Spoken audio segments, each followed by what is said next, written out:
আমরা বেরিয়েছি একটা বড় ট্রিপ নিয়ে। আমরা আজকে তো এখন আপাতত ডেস্টিনেশন হচ্ছে ঔরঙ্গাবাদ, আমরা যাচ্ছি হচ্ছে অযোধ্যা, তারপরে ওখান থেকে যাব হচ্ছে লখনৌ, আর তারপরে হচ্ছে ওখান থেকে আগ্রা যাওয়ার ইচ্ছা আছে। প্ল্যানে অনেক কিছুই ছিল, আরও দিল্লি, মথুরা, বৃন্দাবন। তো এখন কতটা কি হবে জানি না, দেখা যাক। আজকে বেরালাম, এই আমরা এখন হাইওয়ে মির্চিতে ব্রেকফাস্ট করলাম, ব্রেকফাস্ট করে বেরালাম। তো এবার আবার আমরা জার্নি স্টার্ট করব। আমরা এই এখন বাজে হচ্ছে 7টা, 7:30 মতো। আমরা এলাম হচ্ছে হাইওয়ে মির্চিতে ব্রেকফাস্ট করতে।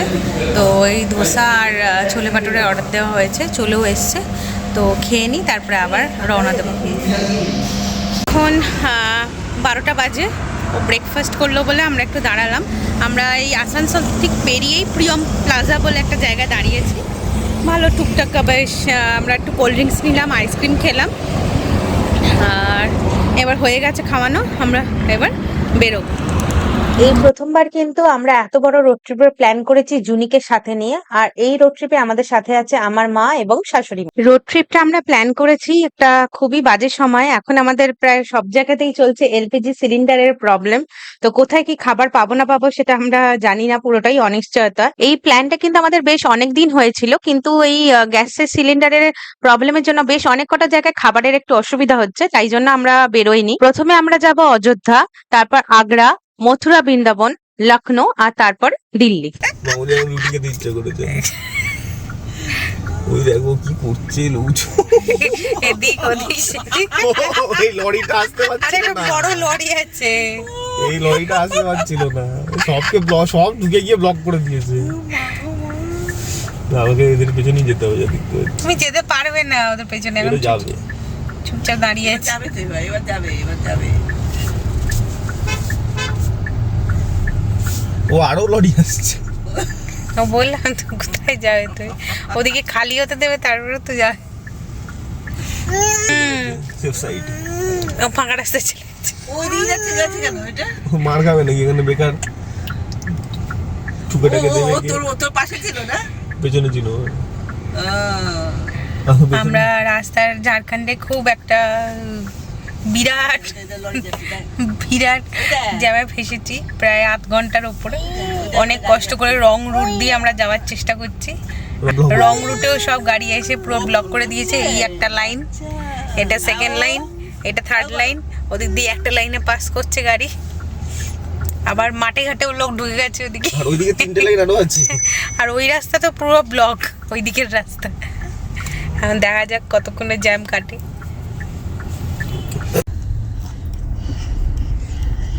আমরা এখন সামনে যেতে না পেরে আবার পেছন দিকে ব্যাক করছি। এই যে হচ্ছে অবস্থা, যাওয়া আসা দুটো রাস্তারই এরকমই অবস্থা, এক চুলো জায়গা নেই। এই যাওয়ারটা তো তাও, যাওয়াটা তাও একটু যাচ্ছে, এদিকে এটা তো উল্টো দিকেটা তো পুরো বন্ধ। ও বাবা, দাদা তুই এখানে কেন এসেছিস? তুমিও কম যাও না, তুমি তো লরি, তুমিও কম যাচ্ছ না। ওই দিক দিয়ে এসছে বেশি পাকামো দেখাতে। সন্ধ্যাবেলা অত জ্যাম থাকার সঙ্গে আমরা আর আগে এগোইনি। আমাদের যাওয়ার কথা ছিল আজকে ঔরঙ্গাবাদ, কিন্তু অত জ্যাম পেরিয়ে যাওয়া সম্ভব হয়নি, এবং এখনও পর্যন্ত কিন্তু সেম জায়গাতেই রয়েছে, একটু একটু করে এগোচ্ছে, কিন্তু গাড়ি সেই দাঁড়িয়েই রয়েছে পুরো একদম। তো আমরা ওই জন্য একদম হাইওয়ের পাশেই একটা পিকে ইন্টারন্যাশনাল বলে একটা হোটেল আছে, সেটা আপাতত নিয়ে ফোন করেছিলাম। তো সেখানে ফোন করে আমরা দুটো রুম নিয়ে এখানে আপাতত নাইট স্টে করে নিয়েছি। তো এখন এইমাত্র আমার রান্নাবান্না সব হলো জুনির জন্য। তো এখন ওকে খাওয়াতে যাব। আমি একটু আজকে হালকার ওপরই রেখেছি, আলু গাজর দিয়ে একটু ভাত বানিয়ে নিয়েছি, তার সাথে মুসুর ডাল দিয়ে, ওটাই এখন রাত্রিবেলাও খাবে। আর আমরা এখানে নিচেই ডিনার করার ব্যবস্থাও আছে, আমরা এখানে অর্ডার করে দেবো। মোটামুটি 11টা পর্যন্ত অর্ডার করা যায়। আর যদি জ্যাম ভোরবেলা অবধি 4টে অবধি ক্লিয়ার হয়ে যায়, আমরা তাহলে এখান থেকে আবার 5টা সাড়ে 5টার মধ্যে বেরিয়ে যাব। এখন বাজে হচ্ছে 5টা 4। আমরা সবাই রেডি হয়ে গেছি, মারা ওই ঘরে রেডি হয়ে গেছে। আর এই ছিল 109 নম্বর, আর আমাদের হচ্ছে 101 নম্বর। ভালো বেশ ছিমছাম হোটেলটা, এখানে বেড আছে, যে ঘুমোচ্ছে একজন, ব্যাগ ট্যাগ সব রেডি। বাথরুম, এখানে একটা আলমারি আছে,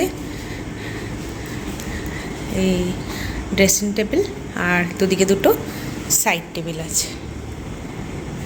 আমরা এখন রেডি, তো লাগেজ নিচে নিয়ে যাচ্ছে, লাগেজটা সেট করে জাস্ট বেরিয়ে পড়বো আমরা।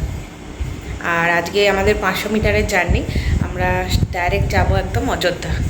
আমরা কালকে যে জায়গাটায় ছিলাম সেটার নাম হচ্ছে ঝাড়খণ্ডের চৌপারন। আর হোটেলটা কিন্তু বেশ ভালো ছিল, কভার্ড পার্কিংও ছিল আর তার সাথে চার্জিং পয়েন্টও ছিল। তো এখন আমরা বেরিয়ে পড়েছি অযোধ্যার উদ্দেশ্যে। আর বেশ সকাল সকালই বেরিয়েছি, কেননা জুনিকে নিয়ে ব্রেকফাস্ট লাঞ্চ সবকিছু করে আমাদের প্রায় পৌঁছতে পৌঁছতে বিকেলে আশা করি হয়েই যাবে। তো দেখা যাক কতক্ষণ লাগে। আর এই রাস্তাটাই কালকে কিন্তু জ্যাম ছিল, একটা লরি অ্যাক্সিডেন্টের কারণে কিন্তু এই রাস্তাটা পুরোটাই একদম জ্যামে ভর্তি হয়েছিল। আমরা যখন বেরিয়েছিলাম তখন চাঁদ ছিল, আর এখন আস্তে আস্তে সকাল হচ্ছে, এখন 6:45 মতো বাজে। রাস্তাটা কিন্তু বেশ সুন্দর, দুপাশে প্রচুর কৃষ্ণচূড়া গাছ রয়েছে। আর জুনির জন্য আজকে কিন্তু আমি কোনো খাবার বানাইনি, ও কিন্তু আজকে পুরোটাই রেডি ফুড খাবে।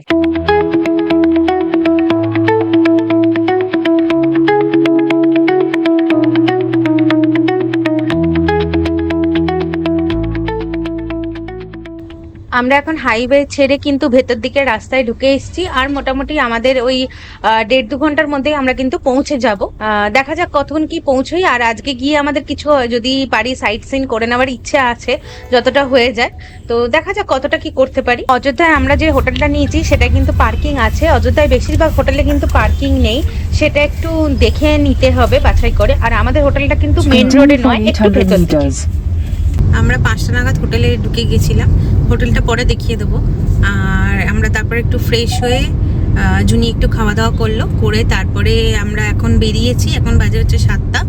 আমরা যাচ্ছি রাম মন্দির দর্শনে। তো জানি না এখন হবে কি না, হোটেল থেকে তো বললো 9টা অবধি নাকি খোলা থাকে। তো পার্কিং লটও দেখাচ্ছে এদিকে, আবার 8টার সময় বন্ধ হয়ে যায়, 7:45টার সময়। তো দেখা যাক, এখন যদি হয় আমাদের যেতে যেতেই অন্তত 7:30 বাজবে। তো হলে আমরা তো রাম মন্দির আজকে দর্শন করে নেব, আর যদি না হয় তাহলে আমরা একটু সাইট সিনের টুকটাক ঘুরে চলে আসব। আর কালকের দিনটা তো আমাদের হাতে আছেই, কালকে তাহলে আমরা আবার ওইগুলো দর্শন করব। ফ্লাইওভারের প্রত্যেকটা লাইট পোস্ট কি সুন্দর করে সাজানো, তার সাথে আবার অযোধ্যা লেখাও রয়েছে। আমাদের হোটেল থেকে রাম মন্দির যেতে 15 মিনিট মতো লাগবে। রাত রাখাটা একটা মুশকিল ব্যাপার। গেলাম, সে কাকার গাড়ি সারা রাস্তাতেই রইল। আর দুটো গাড়ি ছিল, আর একটু অচেনা জায়গা, কিরকম কি জানি না। 3টে গাড়ি।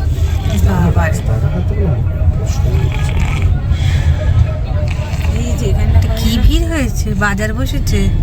বাজার হ্যাঁ, তো একটা মেইন জায়গা। আমরা মন্দিরের কাছাকাছি অরুন্ধতী পার্কিং, যেটা গভর্নমেন্টের, সেটাই আমরা গাড়ি রাখবো।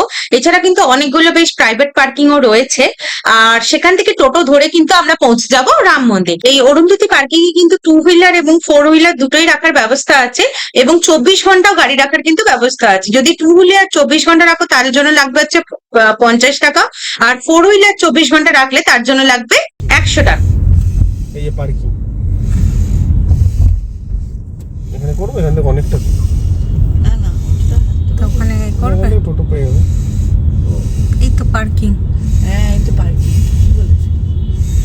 তো এখানে তো পার্কিং করতেই হবে। তুমি এর আগে এই নিয়ে মোড় গেলে থেকে কোথায়? ডান দিকে কিন্তু এগিয়ে গেলেই হচ্ছে রাম মন্দির। এখন কই? আমরা এখন অরুন্ধতী পার্কিং এ গাড়ি রাখছি, রেখে তারপরে আমরা মন্দির যাব। এটা না, তাহলে ওর ভেতর দিয়ে এই কি বল না, এই হচ্ছে পার্কিং।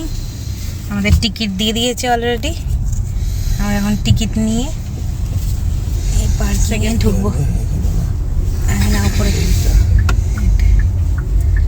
বলে দাও সেকেন্ড ফ্লোরে পার্কিং।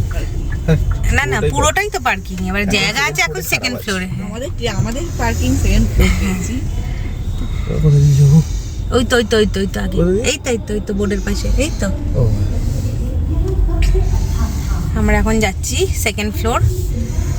আমাদের গাড়ি এখানে এরকম টাইপের একটা জায়গা দিয়ে কিনেছিলাম না?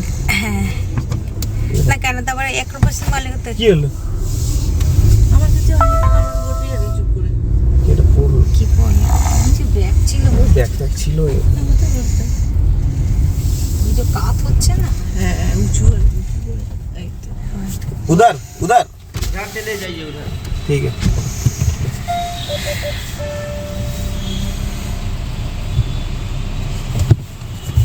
সেই সিটি সেন্টার 2-তে এরমভাবে গেছিলাম। অত সাততলা না গাড়ি একটু বেশি বড় হয়। ওই জোর খোপে ঢাকাতে বলছে। হ্যাঁ না, এই তো বড় বড় গাড়ি রয়েছে। বিশাল পার্কিং, টেনশন কি? এখানে গাড়ি রাখলাম এই পার্কিং এ। আর কত টাকা গো? কতছি। আর এখানে গাড়িটা মোটামুটি সেফই, একদম পুরোপুরি সেফ। এখানে রেখে আমরা 10 টাকা করে টোটো নেবে, ওটা করে আমরা মন্দির যাব। এই যে পেছনে মারা আসছে, মা আর মামনি। যারা ভাবছো মন্দিরের সামনে থাকবে, তাহলে এই এলাকায় কিন্তু প্রচুর হোটেল আছে, কিন্তু সেগুলোতে পার্কিং নেই। তো গাড়ি নিয়ে এলেই বসুন্ধরা পার্কিং কিন্তু গাড়ি আরামসে রেখে দিতে পারো। আমরা প্রথমে জানতাম, কিন্তু ভয় লাগছিল কি হবে না হবে, তাই জন্য আমরা পার্কিং হোটেল নিয়েছি। তাই জন্য আমাদের মন্দির থেকে কিন্তু বেশ অনেকটাই দূরে হয়েছে।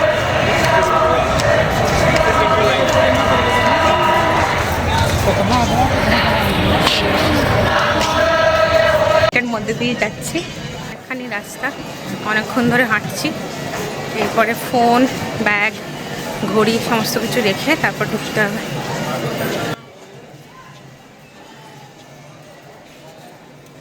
বেশ অনেক কটাই লাইন আছে।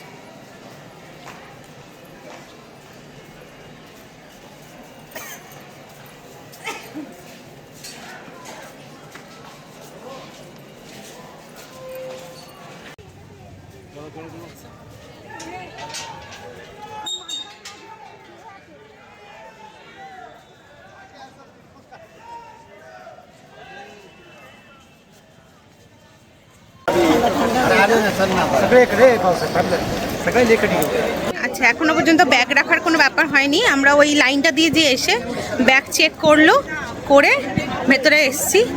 এবার আপাতত কোন দিকে যাব বুঝতে পারছি না, দেখা যাক।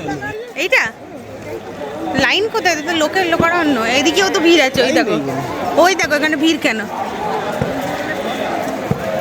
এদিকেও ভিড়, এখানেও ভিড়। কিন্তু লকার রুম আছে সেটা আমি শুনেছি একটা। এই যে এখানে দুজন হাত ধরাধরি করে যাচ্ছে, আর দুজনের কাছেই ফোন সব রেখে এসছে হোটেলে, হারিয়ে গেলে খুঁজতে হবে। এই যে আমরা তিনজন, এখানে কিন্তু রকার রুম, এখানেই সমস্ত কিছু ফোন টোন জমা রেখে আমরা ভেতরে গেছিলাম। আর ভেতরে কিন্তু প্রচুর হাঁটা, তবে বয়স্কদের জন্য কিন্তু এখানে হুইল চেয়ারের ব্যবস্থা আছে। আমার মনে হয় যে রাম মন্দিরটা রাত্রিবেলার জন্য রেখে দেওয়াটাই বেটার, কেন বেশ অনেকখানি যেহেতু হাঁটতে হবে, রোদে এলে সেটা অসুবিধা হতে পারে।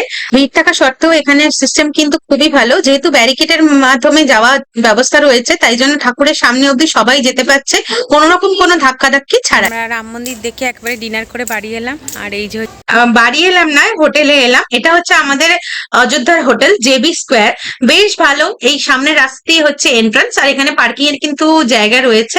আর এখানে মনে হয় কোনো অকেশনের জন্য এরা ভাড়া দিয়ে থাকে, তাই জন্য এখানে প্যান্ডেল করাই রয়েছে। রুমটা আমি কালকে দেখিয়ে দেবো। এখন রাত্রিরে আর টায়ার্ড হয়ে গেছি, অনেকটা জার্নি হয়েছে, প্লাস ঘোরাঘুরিও হয়েছে। কালকে কিন্তু আবার সকাল সকালই আমরা বেরিয়ে যাব, বাকি যে সাইট সিন গুলো আছে অযোধ্যা, সেগুলো আমরা কালকে কমপ্লিট করব। চলো আজকের জন্য এইটুকুনি। যদিও ভিডিওটা ভালো লেগে থাকে তাহলে প্লিজ লাইক, শেয়ার এবং কমেন্ট করো, আর অবশ্যই আমার চ্যানেলটাকে কিন্তু সাবস্ক্রাইব করে দিও।